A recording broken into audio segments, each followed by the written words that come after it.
오늘 주시는 하나님 말씀 디모데전서 4장 1절에서 10절까지 말씀입니다. 한 절씩 교독하겠습니다.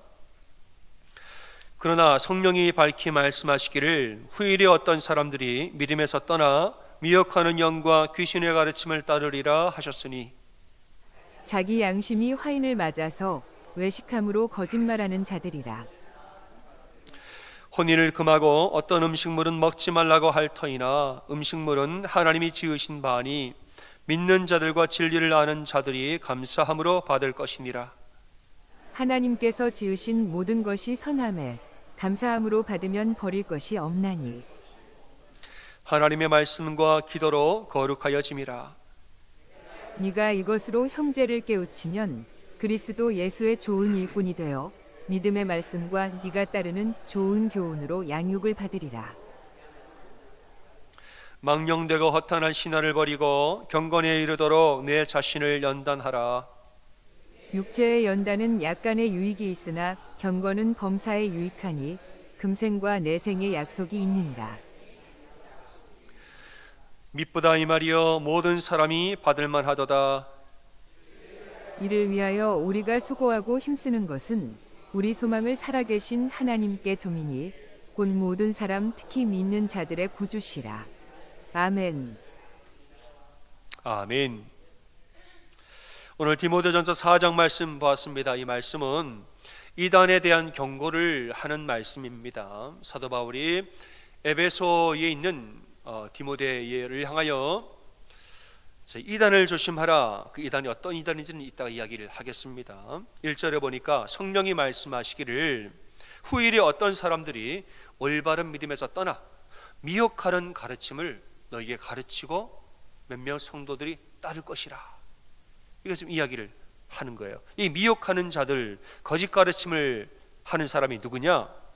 다음 구절 보면 양심의 화인을 맞아서 외식함으로 거짓말을 하는 자들이 말했습니다. 양심의 화인을 맞아서 외식한다라는 것은 겉과 속이 다르다는 거예요. 겉은 그런 척 하는데 속은 알맹이가 없는 거지요. 근데 계속 그런 척을 하니까 양심의 화인을 맞은 자들, 그런 사람들 하는 말이 뭐냐? 3절을 보니까 혼인을 금하고 어떤 음식을 먹지 말라 가르친다는 거예요. 이 말은 지나친 금욕주의자들을 말하는 것입니다. 여러분들 하나님 제대로 믿으려면 결혼하지 마세요. 하나님 제대로 믿으면 맛있는 음식 먹지 말고. 옛날에 초대교회의 어떤 그 교부들의 삶을 보면은 금욕주의를 지나치게 강조한 나머지 사람이 음식을 가려서 먹는데 아무것도 안 먹으면 죽으니까 맛없는 것만 먹으라고 그랬어요. 고기는 먹으면 안 된다. 맛없는 것만 먹고, 어떤 사람은 음식을 먹은 다음에 입이 맛있어질까 봐 육체는 기뻐하면 안 되는데 음식을 먹으면 맛있잖아요. 그러니까 음식을 먹은 다음에 흙을 먹었습니다. 흙을 먹어서 입을 아프게 만들었어요. 이런 지나친 금욕주의를 바라보면서 그렇게 말하는데 겉모습은 그러하나 속은 경건치가 않은 거지요. 그런 자를 조심하라 이랬습니다. 특별히 에베소 교회를 보면은 영지주의에 대한 경고를 하는 것입니다. 영지주의가 뭐냐? 영지, 한국 사람 영지라는 버섯인 줄 알아요. 영지라는 것은 영적인 지식을 말하는 거예요. 영적인 지식, 거룩한 지식, 다른 말로 영적인 체험, 신비한 체험, 영지.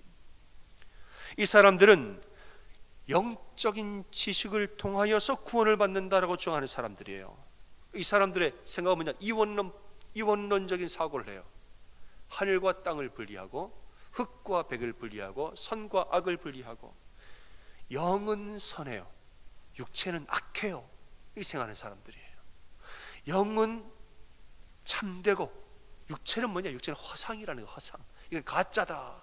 진짜는 저기 이데아에, 저 영적인 세계에 나의 인생에 진짜가 있고, 이거는 뭐냐? 가짜는 가짜.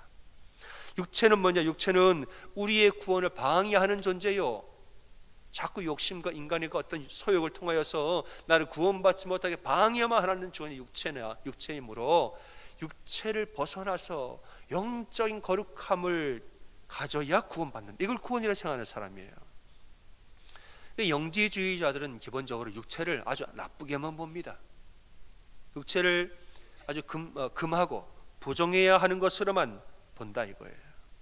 그러니까 혼인도 하지 마라, 음식도 먹지 말라, 이렇게 말했다는 거예요. 여러분, 혼인과 음식이라는 것은 성욕과 식욕, 이런 것이에요. 이것은 하나님 우리에게 생육하고 번성하라고 우리에게 주신 기본적인 욕구인 것이에요. 나쁜 것이 아닙니다. 물론 이것을 악하게 사용하면 죄가 되죠. 그러나 그것 자체로는 거룩한 것이라 하나님 은혜로 잘 다스릴 때에는 이 성욕과 식욕은 우리가 생육하여 번성하게 하는 하나님의 아름다운 덕을 드러내는 도구가 되어지는 것이에요. 4절 5절에 이렇게 말씀합니다. 하나님께서 지으신 모든 것이 선함에 감사함으로 받으면 버릴 것이 없나니 하나님의 말씀과 기도로 거룩하여짐이라 말하는 거예요.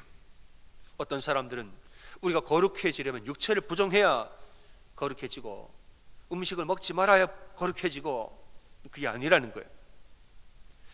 육체를 부정해서 거룩해지는 게 아니라 말씀과 기도로 육체를 올바르게 사용하는 것이 거룩이라는 거죠. 그러니까 참된 거룩이라는 것은 겉사람이 아니라 속사람에게 있다는 거예요. 겉모습이 이러하다 저러하다 그렇지 않아요. 진짜 거룩은 사람의 속사람에 있습니다.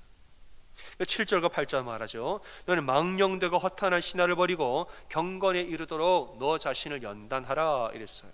육체의 연단은 약간의 유익이 있으나 경건은 범사에 유익하니 금생과 내생의 약속이 있느니라.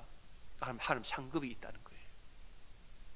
그러니까 겉모습에 집착하지 말고 너의 속사람의 진정한 경건을 훈련하라는 거죠.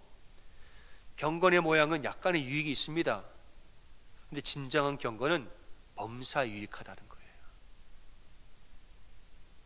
그럼 이제 문제는 뭐냐? 여기서 말하는 진정한 경건이 무엇인가 이거죠. 이 성경에서 말하는 너희는 겉사람의 모습이 아니라 속사람의 진정한 경건을 사모하고 훈련하라. 그렇다면 진정한 경건은 도대체 무엇인가? 오늘 저를 따라서 함께 고백하겠습니다. 진정한 경건은 아름다운 성품이다. 아멘. 성경에서 말하는 진정한 경건이 무엇이냐? 진정한 경건은 우리 내면에 있는 아름다운 성품이에요.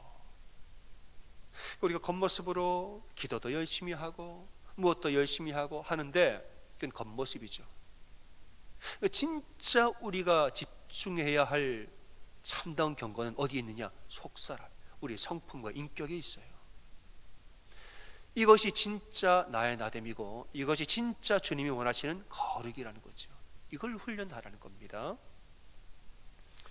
우리가 예수를 믿고 구원받는 거, 이것은 그리스도인이 되는 시작입니다. 시작. 우리가 구원받는 게 그리스도인의 마지막이 아니에요. 예수 믿고 구원받는 것은 이제는 그리스도인이 되었다는 시작입니다. 그 후로는 우리가 하늘나라 갈 때까지 뭘 해야 되냐? 성화의 삶을 살아야 됩니다. 수십 년 우리는 성화의 삶을 살아야 되는 것이에요. 이 성화가 바로 뭐냐? 이게 바로 성품 훈련이라는 겁니다. 성품을 훈련하는 여정이에요. 존 웨슬리는 회개는 종교의 현관이요, 믿음은 종교의 문이고, 성화는 몇십 년 동안 우리가 하늘나라 갈 때까지 살아야 성화, 이 성화야말로 종교 그 자체이다 그랬습니다. 주님 믿고 구원받는 게 중요한데 구원받은 후에는 성품을 오랫동안 훈련해야 하는 것이에요. 그게 종교 자체라고 말했습니다. 여러분, 영성이라는 것은 신비로운 경험이나 어떤 신비한 지식만을 의미하는 게 아닙니다. 영성의 결국은 아름다운 성품이에요. 아멘. 영성의 결국은 우리 내면에 있는, 우리 모든 온몸에 배어 있는 아름다운 성품이 진짜 영성인 것이죠.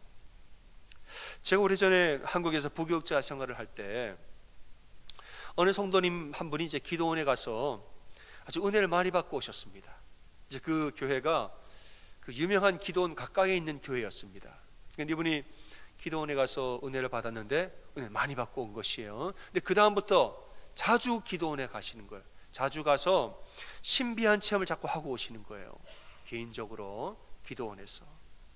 근데 동시에 안타깝게도 기도원에서 신비한 체험을 하고 오면서 점점점 교회에 대한 불만이 점점 늘어가는 거예요. 이해가 되시죠? 그렇게 된 거예요. 신비한 체험을 많이 하고 올 때마다 교회를 바라보고 예배를 드리는 시시해지고, 우리 교회는 왜 이러나 불만이 점점 늘어나기 시작한 거죠. 교회의 부족한 모습이 더 보이고 성도들의 수준이 낮아져 보이는 것이죠. 아유, 나는 저 사람이 달라, 나는 더 많이 알아, 저러면 안 돼, 판단하기 시작한 거죠. 어느 날 밤에 저는 전도사고 부목사님 계시고 담임 목사님 계시고, 부목사님 하부는 이제 저랑 친하니까 아이고 어젯밤에 혼났어 그래요. 어젯밤에 혼났어. 왜요 목사님? 그분이 이제 어젯밤에 밤늦게 목사님께 전화를 해가지고 막 교회 이제 불만을 얘기한 거, 전화로. 목사님 이제 주무시고 새벽 기도 가야 되는데 한밤중에 전화가 계속 막 불만을 얘기하는 거죠. 목사님 이제 잘 설명을 했습니다. 아, 이런 것은 이렇고 저런 건 저런 겁니다, 이렇게 얘기를 했어요. 그때 이제 이분이 이런 말을 했다는 거예요. 목사님 이해를 잘 못하시는 것 같은데 제가 지금부터 좀 영적인 이야기를 해도 될까요? 이랬다는 거예요. 목사님 제 말을 이해 못하시는 것 같은데 제가 좀 영적으로 이야기를 좀 할까요? 그러면서 이제 본인이 했던 개인적인 체험과 신비한 경험과 본인이 아는 거는 영적인 지식을 막 이제 이야기를 하는데, 어떻게 했느냐? 목사님 새벽 기도 가셔야 되는데 늦은 밤에 목사님 붙들고 전화기로 참 동안 얘기를 했다.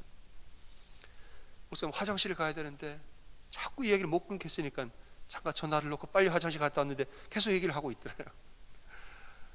그분 때문에 밤에 너무너무 늦게 잤다고, 아주 괴로웠다고. 여러분, 이분은 진정한 영성이 무엇인지 모르는 겁니다. 영성의 일부분을 깊이 알 뿐이지 전체를 모르는 거예요. 균형 있는 영성이 아닌 거죠. 이분이 말하는 그 영적인 지시, 내가 영적인, 이게 뭐냐? 영지예요. 영지주의자들이 말하는 그 영지입니다. 그분의 성령을 보면 영과 육을 나누고 성과 속을 나누고 흙과 백을 나누고 하늘과 땅을 나누고 기도원과 내 삶의 자리를 나누고 딱 분리를 시키는 거예요. 진짜는 저기 있고 이건 가짜고 자꾸 이렇게 분리를 하는 거죠. 그리고 말하기를 신령한 체험을 나는 했는데, 이 신령한 체험이라는 것은 소수의 선택한 자에게 주시는 것인데 그 소수가 바로 나다라는 거예요. 모두에게 주시는 것이 아니라 아주 소수 정예에만 신비한 체험을 하게 하시는데 그 소수가 바로 나라는 거예요. 나. 이 사도 바울 당시 영지주의자들이 교회에 와서 이런 영적인 체험, 영적인 지식 이런 걸 막 말하고 하면 사람들이 그런가? 흔들렸단 말이죠. 막 영적인 지식, 신비 체험, 나는 받았고 나는 알고 여러분 모른다, 막 이런 얘기를 하니까 사람들이 그런가 하고 성도를 흔들렸단 말이에요. 그게 바로 미혹하는 영입니다. 여러분, 초대교회를 흔들었던 그 영지주의는 그때만 있는 거 아닙니다. 오늘날도 영지주의는 여전히 존재하고 여전히 교회와 성도를 미혹합니다. 얼마 후에 이분이 식당을 개업을 하셨어요. 그러니까 개업 예배를 드리러 갔습니다. 예배를 드리고 이제 식사하러 이제 메뉴판을 주셨는데, 메뉴판을 보니까 이제 뭐 온갖 술을 다 팔아요. 온갖 술을 뭐 막걸리, 소주 뭐 다 이렇게 팔아요. 근데 이분이 이제 하는 말이 그런 거죠. 뭐 이렇게 해서 이렇게 팔게 됐어요라고 말하는 게 아니라 이렇게 말하는 게 이렇게 말하는 거죠. 나는 파는 게 아니고 필요한 손님들한테 전달만 하는 거예요. 나는 그런 사람 아니래요. 필요한 사람들 전달만 하는 거래요. 그러니까 괜찮지 않느냐 이렇게 말하는 거죠. 그러니까 이분 마음에 뭐가 있느냐? 나같이 영적인 체험을 깊게 한 사람에게는 이 정도의 일들은 영향을 주지 않는다는 거예요. 나처럼 영적인 체험을 깊이 하고 하나님 깊이 아는 사람은 이런 것을 크게 영향 주지 않고 나는 괜찮다는 거예요. 여러분, 영지주의자들의 삶의 태도는 두 가지 극단으로 나눠지는 게 특징입니다. 첫째는 뭐냐? 극단적인 금욕주의로 빠집니다. 육체는 나쁜 것이므로, 영만 거룩한 것이므로 극단적인 금욕, 육체를 아주 부정하죠. 두 번째는 뭔지 아십니까? 자유방임주의가 됩니다. 자유방임주의, 이게 뭐냐? 나는 이미 거룩한 지식이 있으므로 내 육체가 가끔 죄를 짓는 것은 괜찮다는 거예요. 그게 자유방임주의입니다. 영지주의자들은 그 생각 자체가 이단의 생각이므로 나타나는 어떤 삶의 모습도 극단적인 두 부류로 나눠지는 것이에요. 나처럼 신령한 체험을 한 사람에게는 육체의 죄가 영향을 주지 않는다. 여러분, 영지주의라는 것은 그때에도 이단이고 지금도 이단입니다. 왜냐? 그들이 사는 모습을 보면은 그때도 극단적이고 지금도 극단적이에요. 왜냐? 영지주의 자체가 이단이기 때문에 그런 겁니다. 여러분, 성경에서 말하는 영성이라는 것은 아름다운 성품을 의미하는 것입니다. 신비체험, 영성의 여러 가지 요소 중에 하나인 것은 맞습니다. 신비체험이라는 것이 영성의 여러 가지 요소 중에 하나인 것은 맞지만 궁극적인 영성의 총체는 우리의 언행과 심사에서, 가정과 직장에서, 공동체 우리 관계 안에서 아름다운 성품으로 나타나야 돼요. 그게 궁극적인 영성의 모습입니다. 그게 총체적이고 종합적인 영성의 모습인 거예요. 사람과 관계에서 사랑과 겸손과 공의와 희생과 섬김으로, 배려와 따뜻함으로 나와지는 것이 궁극적인 영성의 모습입니다. 그래서 개인적인 체험은 우리에게 약간의 유익이 있습니다. 그러나 아름다운 성품은 범사에 유익하고 금생과 내생에 하나님이 주신 상급이 된다는 사실을 믿는 여러분 되시기를 주님의 이름으로 축원합니다. 이러한 영지주의의 공격은 오늘날도 있습니다. 여러분, 오늘날도 있어요. 그런데 그들이 사는 모습 보면은 그 옛날에도 극단적이고 오늘날도 극단적이에요. 그런 것이 교회를 흔들고 할 때에 흔들리지 마세요. 이 세상에 가만 보면 똑똑한 사람 참 많습니다. TV를 보거나 주변을 보면은 머리 좋고 똑똑한 분 많아요. 공부 잘하는 분도 많고 사업 수완이 좋은 분도 많고 높은 자리에 올라간 분도 많고 그런 많단 말이에요. 근데 여러분, 삶의 모습을 가까이 들여다보면은 여러분, 똑똑하다고 다 잘 사는 것은 아니에요. 그 중에서도 저는 이렇게 구분해요. 참 똑똑이 있고 헛똑똑이 있다고 저는 봐요. 그렇습니까 여러분? 똑똑해요. 똑똑한데 참 똑똑이가 있고 헛똑똑이가 있어요. 머리는 좋은데 남의 말을 공감을 못해요. 자기의 개인적인 능력은 굉장히 좋은데 주변에 사람이 없어요. 다 관계를 끊고 살아요. 그러니까 똑똑한데 삶이 힘들게 사는 거예요, 여러분. 이게 뭐냐? 헛똑똑입니다. 근데 반면에 어떤 사람은 인생을 들여다보면 들여다볼수록 아름다운 사람이 있습니다. 지능이나 재주 이런 것과는 별개로 그 인생이 너무 향기로워요. 그리고 인생이 빛나고 아름다워요. 겉과 속이 일치하고 가족의 평화가 임하고 사람들 사이 신뢰가 두텁고 어디 가는 데마다 가정을 살리고 교회를 살리고 공동체를 살리는 그런 모임을 살리는 사람들이 있습니다. 이 사람들이 누구냐? 제 표현에 의하면 이 사람들이 바로 어떤 똑똑이에요? 참 똑똑이에요. 참 똑똑이. 헛똑똑이와 참 똑똑이를 구분하는 기준은 뭐냐? 성품입니다, 여러분.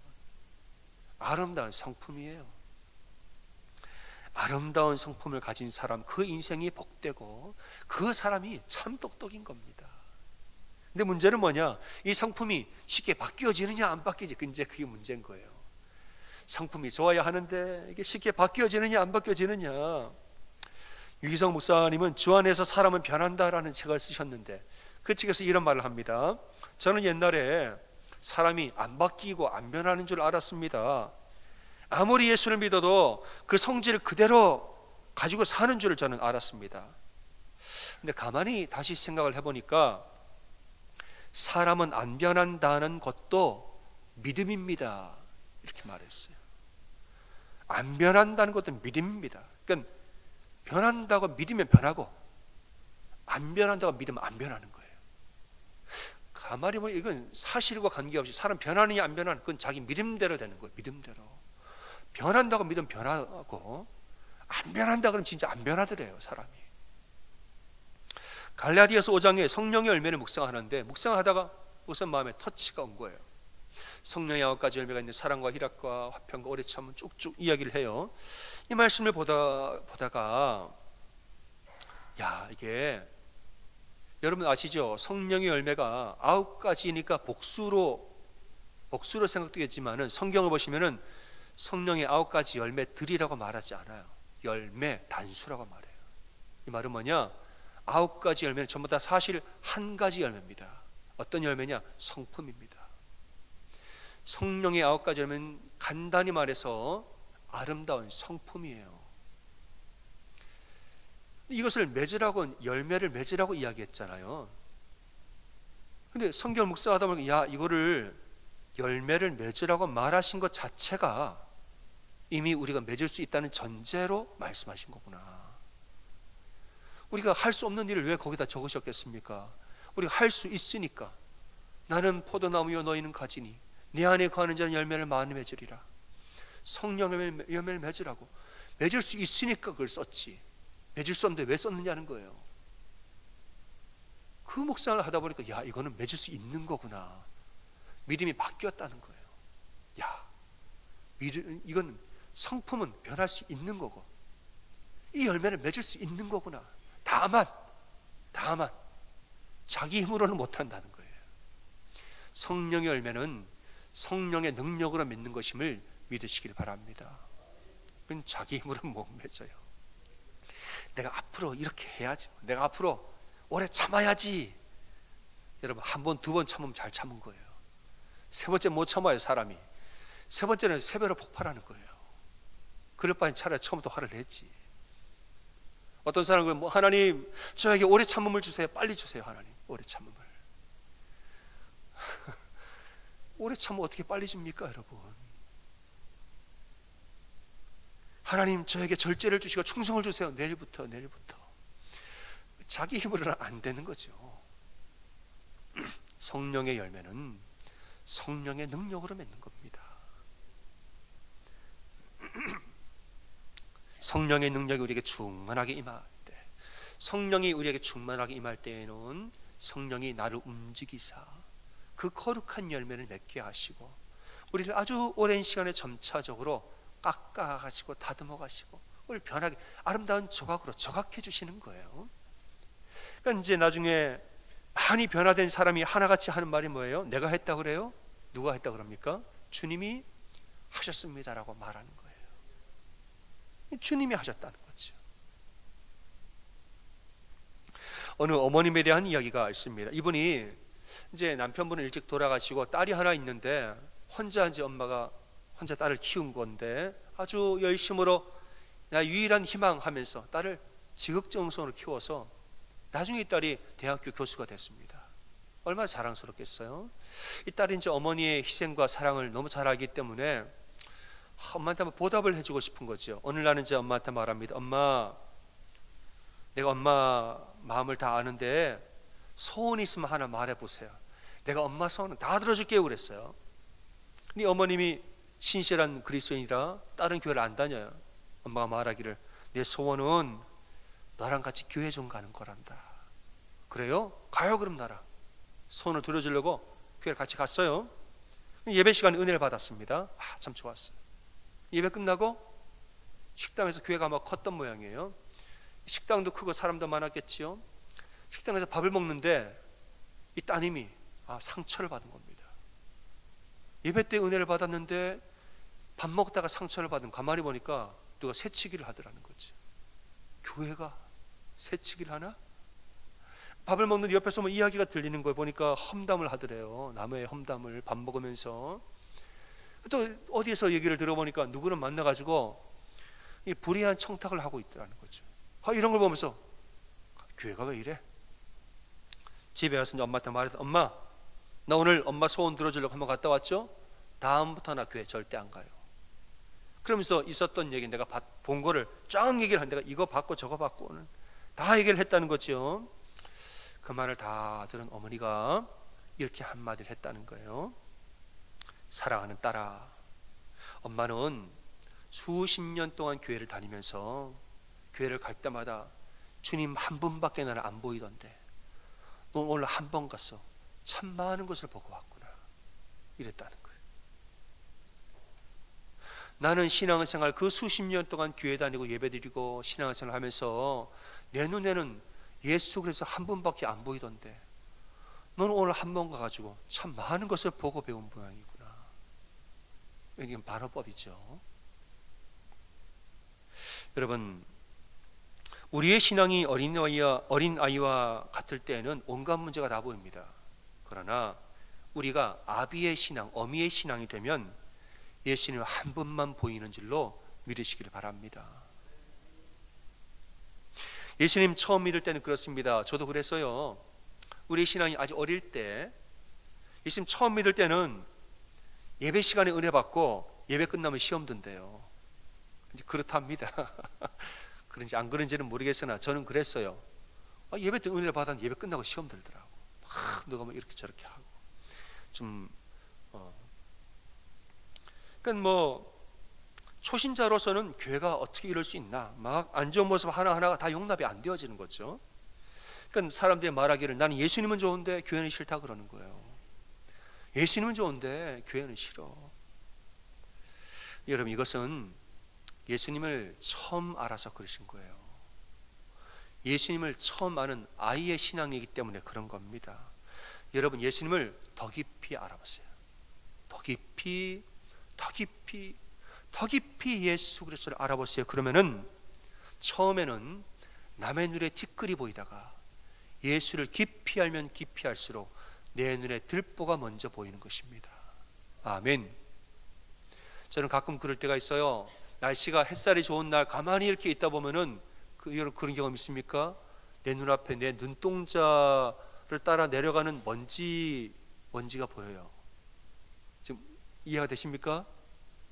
먼지 실오라기 같은 그 먼지 한 톨 한 톨이 있잖아요. 가끔 가만히 보고 있으면 뭐 뿌연 게 내 눈동자 위에서 밑으로 쭉 흘러가요. 눈동자로 내려가는 거죠. 그 내 눈에 있는 티끌입니다. 근데 평상시에는 안 보입니다. 그냥 평상시에 누구만 보입니까? 여러분 보여요. 저 사람이 한 행동, 말하는 거 그것만 보여요. 그러나 나 자신을 깊이 다시 한번 보세요. 그럼 내 눈에 티끌이 흘러가고 내 마음에 들보가 보입니다. 예수를 처음 할 때는 남의 뭐 이렇고 저렇고 그것만 보이죠. 예수는 깊이 알아보세요. 내 눈에 들보, 내 마음에 들보가 보이니까 나는 죄인 중에 괴수라고 고백하는 거지요. 요한일서 2장을 보면은 아이의 신앙과 청년의 신앙과 아비의 신앙을 구분해서 말합니다. 그러니까 신앙의 진보에 대해서 이야기하는데, 아이의 신앙은 예수 그리스도를 아는 것이라고, 믿는 것이라고 그랬어요. 처음 예수 믿는 거, 이게 아이 신앙. 청년의 신앙은 죄와 싸워서 이기는 것이라고 했어요. 힘이 있는 거죠. 담대함이 있어요. 아비의 신앙은 뭐냐? 아비의 신앙은 태초부터 계신 이를 아는 것이라 말했습니다.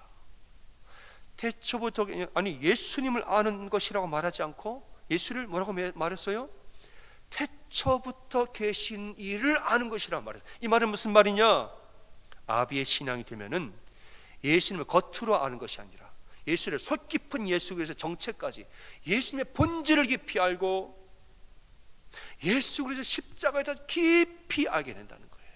그게 태초부터 계신 이를 안다는 표현입니다. 아비의 신앙이 되면 신앙의 한 부분만 아는 것이 아니라 신앙의 폭넓은 신앙의 전반을 아우르게 되고 신앙의 깊이와 높이와 넓이를 다 품게 되는 그게 아비의 신앙의 단계라는 것이에요. 이런 신앙에 대해서 눈을 뜨게 된다는 것입니다. 그러니까 아비의 신앙이 되면 이런 일을 저런 일을 바라볼 때에 하나하나 껌껌이 대응하지 않고 인내하고 용납하고 사랑하고 오래 참고 충성하고 파평하고, 이 성령의 열매가 그냥 흘러가는 것이죠. 이렇게 말하고 있는 사도 바울 자신은 아비의 신앙을 가진 자입니다.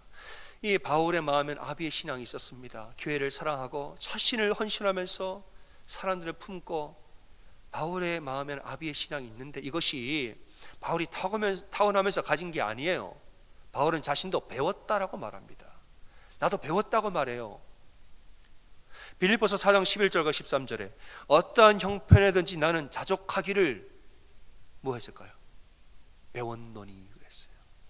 어떠한 형편이든지 내가 막 이리일비 울그락부락을 하지 않고 자족하기를 뭐 했대요? 배웠노니. 배웠대요. 나는 비천에 처할 줄도 알고 풍부에 처할 줄도 알고 배부름과 배고픔과 풍부와 궁핍에도 처할 줄 아는 일체의 비결을 뭐 했어요? 배웠노라. 배웠대요. 어떤 형편 가운데도 마음의 평정심을 유지하고 자족할 줄 아는 거, 옛날에는 안 그랬다는 거. 옛날에는 살기가 등등하고 저놈을 뭐 죽여야 된다 이런 말을 하고 그랬다는 거예요. 그러나 예수를 믿으면서 예수 안에서 내가 이걸 배우게 됐다는 거예요. 내 힘으로 배운 게 아니라 예수를 깊이 알면서 배운 거죠. 그러니까 그 뒤에 뭐라고 그러죠? 내게 능력 주시는 자 안에서 내가 모든 것을 할 수 있느니라 말하고 있습니다. 사랑하는 여러분, 진정한 경건이라는 것은 아름다운 성품입니다. 아멘. 말씀에서는 경건에 이르도록 너 자신을 연단하라 이랬어요. 아름다운 성품을 위해서 영성훈련을 계속하라 이런 말입니다. 다만 이는 내 힘으로는 못합니다. 성령의 열매는 성령의 능력으로 맺는 것이에요. 내 힘으로 안 됩니다. 안 돼요. 실패하죠. 성령의 능력을 의지하여 성령의 도우심으로 배워가는 것입니다. 여러분, 내 힘으로 할 수 있다라는 교만한 마음을 내려놓고 나는 기도 안 해도 괜찮고 나는 뭐 내가 다 알아서 하니까 나는 예배 안 드려도 괜찮고 나는 나 혼자 해도 다 충분히 할 수 있고 그렇지가 않다는 것. 어떤 면에서 이것은 교만한 마음입니다. 이런 마음을 내려놓고 주님 오늘도 나를 도와주십시오. 나는 연약하나 주님은 강하시니 주님의 강하신 팔로 나를 붙드사 내가 좌로도 우로도 치우치지 아니하도록 오늘 하루도 나를 꽉 하고 붙들어 주십시오. 성령님 나를 도와주십시오. 기도하는 사람, 이렇게 기도하는 가운데 우리를 점진적으로 성장케 하시는 겁니다. 여러분 예수님을 표면적으로만 알지 말고 예수님 깊이 알아가면서 아비의 신앙이요 또 아름다운 성품을 맺어가는 여러분의 인생이 되어지기를 주님의 이름으로 축원합니다. 아멘.